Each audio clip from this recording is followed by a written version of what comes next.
friends, let's see today's delicious Goan Halwa.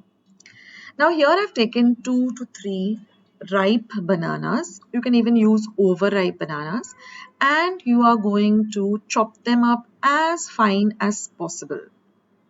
Now I don't want to put this in the mixer because then you'll get a paste.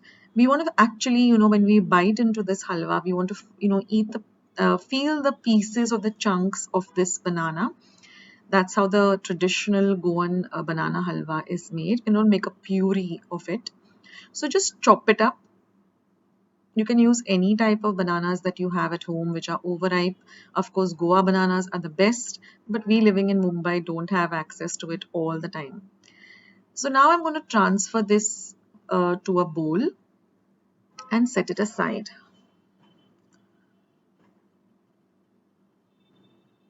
Now this is an instant dessert recipe, gets ready instantly.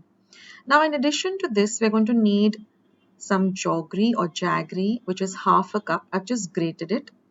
We're going to use 1/4 cup of chopped almonds and cashew nuts. You can use whatever nuts you have at home, and half a teaspoon of cardamom powder.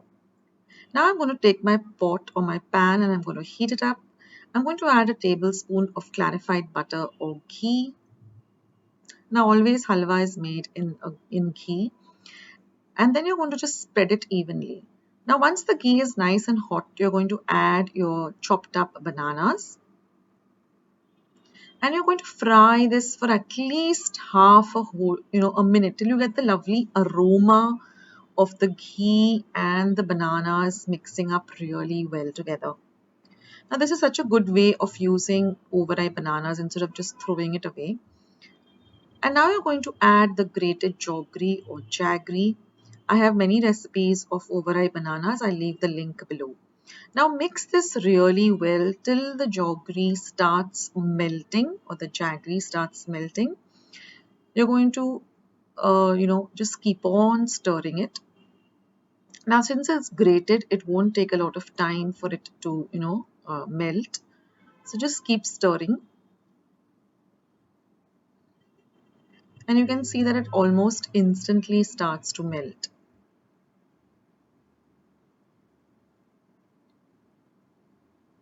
Now we're going to add the cardamom powder, mix it in well.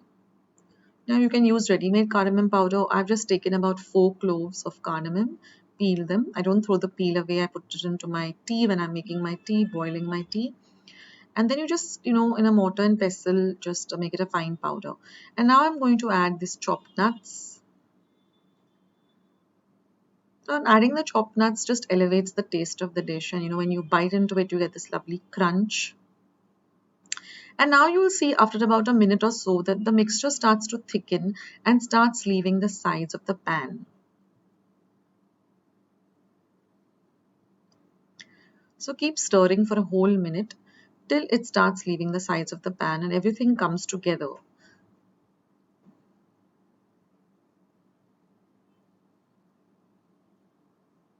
Turn off the heat and you can see that your delicious Goan Kelyacho Halwo is all ready. So enjoy it hot or you can chill it and have it refrigerated. Today's video, and if you would like to see more videos like this, then don't forget to leave this video a big thumbs up. Also by clicking the thumbs up icon. Also don't forget to subscribe to my channel and become a part of Akshita's recipes. Once you have subscribed, there is a small little bell icon that will pop up, so just click on that. That way whenever I put up a new recipe or a new video, you get a message for the same. So on that note, I'll say bye and I'll catch you in my next video sooner than you think. This is Akshita saying bye, take care, stay healthy, stay fit, be kind and loving to one another. So till we meet again, bye.